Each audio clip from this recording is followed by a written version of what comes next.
بسم اللہ الرحمن الرحیم۔ السلام علیکم۔ شبنم کا قلم۔ میں جماعت چہارم میں اردو کا پیریڈ لے رہا تھا۔ اس اسکول میں آئے ہوئے مجھے ایک ہی ہفتہ ہوا تھا۔ رواں لکھائی والے قلم مجھے بہت پسند تھے۔ میں بڑی تعداد میں ایسے قلم اپنے پاس رکھتا تھا، مگر پھر بھی کسی کے پاس اچھا قلم دیکھتا تو اسے حاصل کرنے کو دل چاہتا تھا۔ اس دن بھی یہی ہوا کہ ایک طالبہ شبنم کے قلم کی تعریف کر دی، اور اس بچی نے ایک لمحہ تاخیر کیے بغیر وہ قلم مجھے تحفتاً پیش کر دیا۔ رسماً میں نے انکار کیا، لیکن پھر قبول کر لیا۔ پھر بھی مجھے احساس ہوا کہ میں نے جلدی کی ہے اور خود غرضی کا مظاہرہ بھی، اور اس کے بعد مجھے شرمندگی محسوس ہوئی، اور میں نے شبنم سے کہا کہ وہ اپنا قلم واپس لے لے، مگر اس نے قلم واپس لینے سے انکار کر دیا اور کہا کہ دیا ہوا تحفہ واپس نہیں لیتے۔ میں نے کچھ پیسے دینے کی کوشش کی تو وہ خفا ہونے لگی۔ اس کے بعد بھی میں نے شبنم کو اس کے قلم کے بدلے دوسرے قلم دینے کی کوشش کی، مگر وہ نہ مانی۔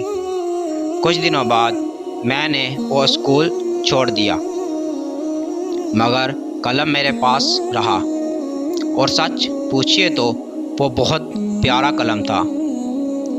زیادہ قیمتی نہیں تھا، مگر روانگی کی وجہ سے میرے لیے بہت اہمیت اختیار کر گیا تھا، اور کئی سال تک میں نے اس سے بچوں کی کاپیوں کی جانچ پڑتال کی تھی۔ 2 ماہ بعد بھی قلم اٹھایا تو وہ ایک دم سے لکھنے لگا۔ سیاہی کے آخری قطرے تک وہ رواں اور ایک جیسا لکھتا تھا۔ وہ قلم میرے پاس 10 سال رہا۔ بار بار اسے میں نے ٹھیک کروایا۔ اس دوران میں اس جیسا قلم پانے کے لیے میں نے لاتعداد قلم خریدے، مگر اس قلم کے معیار کو کوئی نہ پہنچ سکا۔ آخر ایک دن وہ پین مجھ سے گم ہو گیا۔ دراصل قلم کا ڈھکن خراب ہو گیا تھا، اور جیب میں کہیں سیاہی نہ گر جائے، اس لیے وہ قلم میں نے ہاتھ میں پکڑ رکھا تھا اور رکشے میں سامان کے ساتھ تھا۔ گھر پہنچ کر سامان تو اٹھا لیا، مگر وہ قلم وہیں رہ گیا۔ مجھے اس قلم کے کھونے کا اتنا صدمہ ہوا کہ میں ہر کسی سے اس کا ذکر کرنے لگا۔ کئی رکشے والوں سے بھی پوچھا، مگر وہ قلم نہ ملا۔ میں نے ایک ایک کر کے کئی قلم بدلے، مگر اس قلم جیسی بات پیدا نہ ہو سکی۔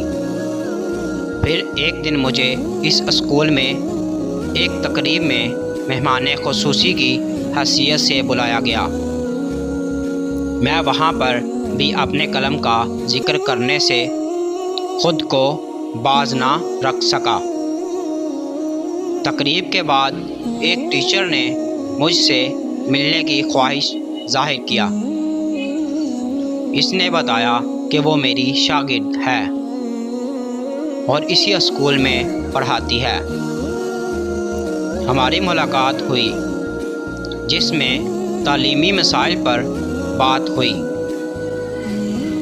میں اس کا نام نہ جان سکا۔ جاتے جاتے اس نے مجھے ایک تحفہ پیش کیا۔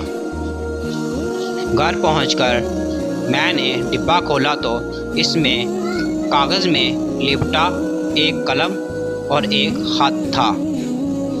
پہلے میں نے خط پڑھنا شروع کیا۔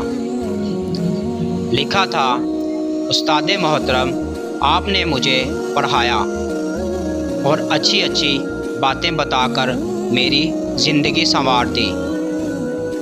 آپ سے متاثر ہو کر میں ٹیچر بنی اور آپ کے انداز سے پڑھانے کی کوشش کرتی ہوں۔ آج آپ کی پریشانی دیکھی تو مجھ سے رہا نہ گیا۔ میرے والد رکشہ چلاتے ہیں، ان کو ایک قلم ملا تھا جو انہوں نے مجھے دے دیا، اور اب وہی قلم آپ کو لوٹا رہی ہوں۔ آپ کی بیٹی شبنم۔ میں نے بے تابی سے کاغذ کھولا تو اندر وہی قلم موجود تھا۔ اس خوددار لڑکی نے میرا شکریہ تک سننے کی زحمت گوارا نہ کی کہ کہیں میں شرمندہ نہ ہو جاؤں، اور وہ پھر مجھ پر احسان کر کے چلی گئی۔ افسوس یہ تھا کہ میں اسے پہچان نہ سکا۔ میں نے قلم کو چوم لیا اور میری آنکھوں سے آنسو بہنے لگے۔ پیارے بچوں، اس کہانی سے ہمیں سبق یہ ملا کہ جس چیز کی قدر نہ کریں تو وہ کھو جاتی ہے۔ اگر میری ویڈیو اچھی لگی ہے تو پلیز چینل کو سبسکرائب اور ویڈیو کو لائک ضرور کیجیے گا۔ ملتے ہیں نیکسٹ ویڈیو میں۔ اللہ حافظ۔